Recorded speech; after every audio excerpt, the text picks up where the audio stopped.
Parce que le comble du paradoxe, c'est qu'ils interdisent la polygamie et qu'ils autorisent l'adultère. Tu vas dire à quelqu'un,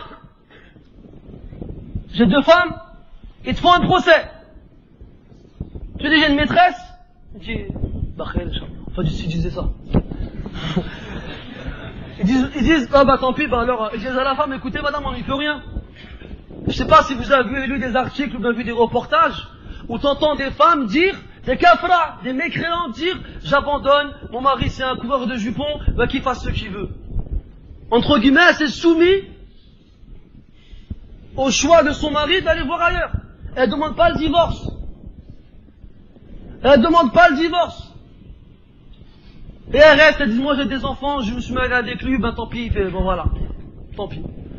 Et toi, musulmane, consciencieuse de suivre la sunna, et de ressembler aux pieuses prédécesseuses, comment on dit? Celles qui nous ont précédés. C'est marrant, hein? Donc, qui sont consciencieuses de suivre nos pieuses femmes des prédécesseurs, rahmatullahi alayhin, où il est où elle est. Donc c'est ton acharnement. Où elle est? Où il est plutôt. Ces sœurs qui disent à leur mari, écoute, tu seras jamais polygame avec moi. Parce que quand on aura pris la deuxième, tu te retrouveras qu'avec une parce que je vais partir. Ah, apparemment les frères, ils ont déjà entendu celle-là. Ah. Maintenant, d'un autre côté, j'en profite pour parler aux frères aussi, qui passent leur temps à rêver de la polygamie. Eh les frères, réveillez-vous. Tu veux être polygame? Bismillah mon frère. Mais il faut que tu sois juste. Et ce que tu donnes à l'une, tu dois le donner à l'autre. Ça veut dire quoi? Beaucoup d'euros, frère. Taïf. Et sache que si tu prends 2 femmes, ou 3 ou 4, et que tu es injuste envers l'une d'entre elles, tu viendras yawm al-qiyamah wa shiqqu kama'i. Et la moitié de ton corps, elle sera elle pendra, ou du moins tendra, vers un côté. Et ça, je me crois que c'est pas une bonne nouvelle, ça. وَإِنْ خِفْتُمْ أَلَّا تَعْدِلُوا فَوَاحِدَةٌ. Si vous craignez de ne pas être juste, alors une seule.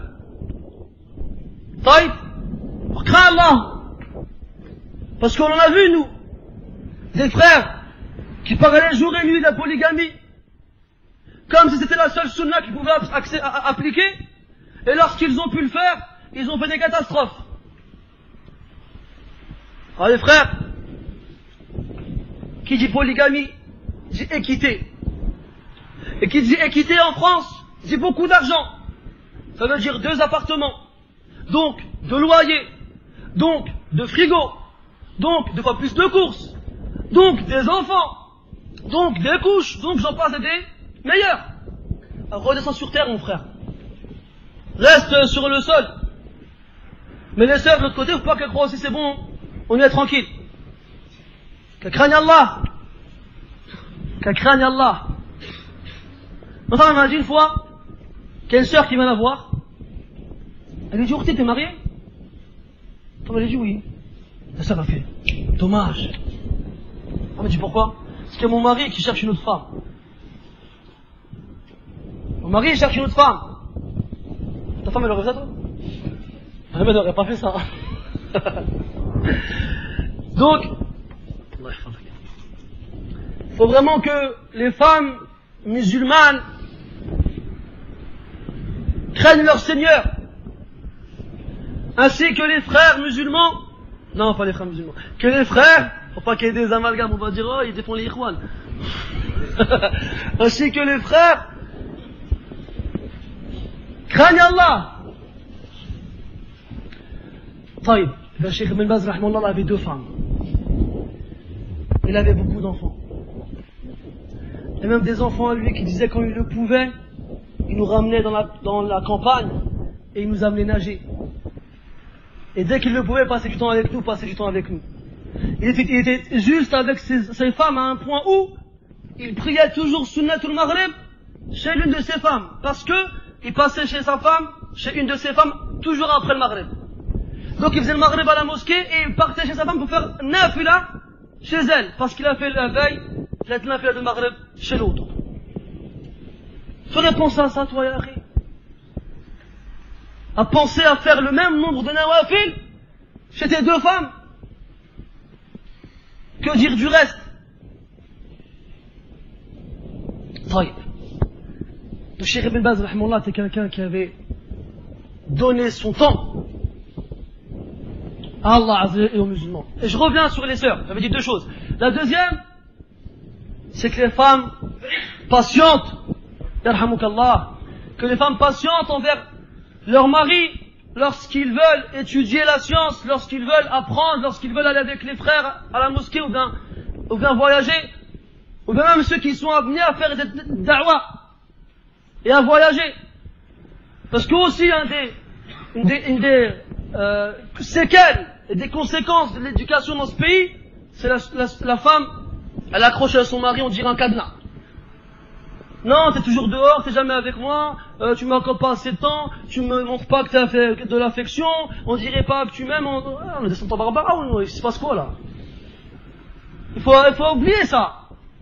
Les séries que t'as regardées quand t'étais jeune, oublie-les. Je m'appelle pas Brandon. Et je t'appelle pas Brenda. Nous on s'est mariés pour que toi et moi on aille au paradis. On s'est mariés pour que nos enfants ils soient des bons musulmans. On s'est mariés pour obéir à Allah Azza wa Jal. Et na'am, al-hub yadkhul wa la bud. L'amour il rentre. On ne dit pas qu'il n'y a pas d'amour entre l'homme et la femme. Mais il faut savoir que l'image qu'on donne à l'amour entre les époux ici, il est mouchawweh, jiddan. Il est complètement faux. C'est faux. Ce n'est pas parce que je ne suis pas avec toi que je ne t'aime pas. Ce n'est pas parce que je passe du temps à l'extérieur que je ne pense pas à toi. Ah, les frères disent, oh, la buse là. Mais non, voilà, c'est vrai les frères. On va aller rigoler, je bois de l'eau pendant ce temps. Non, voilà les frères, c'est vrai. Et on demande aux sœurs de nous faire rahmat, de faire miséricorde. La plupart d'entre nous ici, je sais pas c'est comment dans le Nord, mais ils tenaient les murs des cités quand on était jeunes. Moi, j'ai jamais eu de scrupule à taper des filles, hein. Quand j'étais au collège, je vous rassure. Avant, ils nous disaient, on tape une femme avec une rose. Moi, je leur disais, moi, je les frappe avec des épines. Toi, tu retournes la fleur et tu lui mets des coups d'épée. À la kulli hal, on n'était pas du tout romantique. On connaissait pas, nous, les mots doux, les mots tendres. On connaissait pas. Alors t'arrives avec une sœur, elle croit que tu vas lui ramener des fleurs, elle croit que tu vas lui caresser les cheveux, elle croit que tu vas lui faire des clins d'œil. Non. Après on se force, on essaye. Hein, moi je dis pas qu'il faut pas le faire. Il faut montrer à son épouse qu'on l'aime. Le prophète sallallahu alayhi wa sallam il le faisait. Il a eu aucun scrupule à dire à Amr ibn al-As radiyallahu anhu lorsqu'il l'a interrogé sur la personne qu'il aime le plus. Man ahabbu an-nasi ilayka ya Rasulallah? Qala Aisha. T'aurais osé dire le prénom de ta femme devant les frères, toi? Jamais. T'es malade ou quoi? Tu dis pas le prénom de ma femme.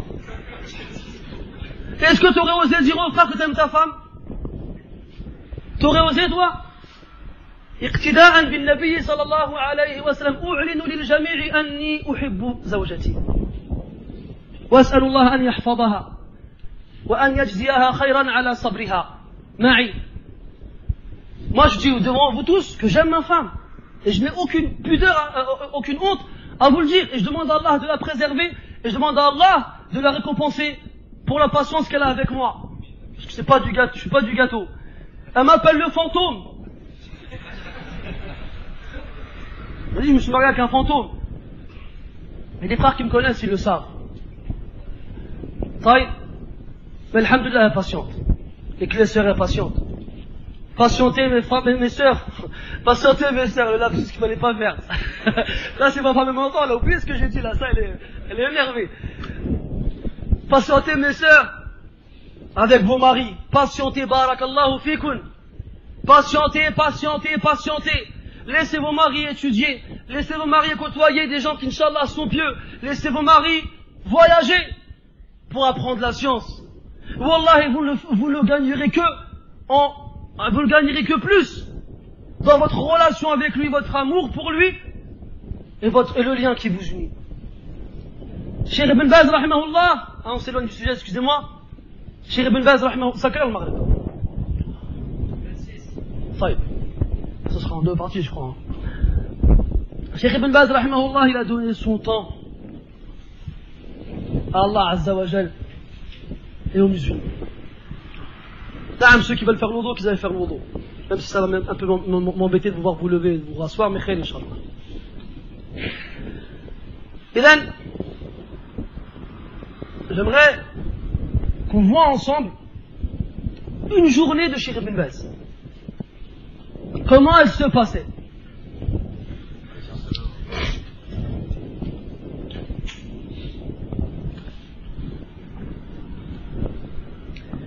Sachez premièrement, mes frères, que Cheikh Ibn Baz, rahimahullah, était connu pour ne dormir que 4 heures. Il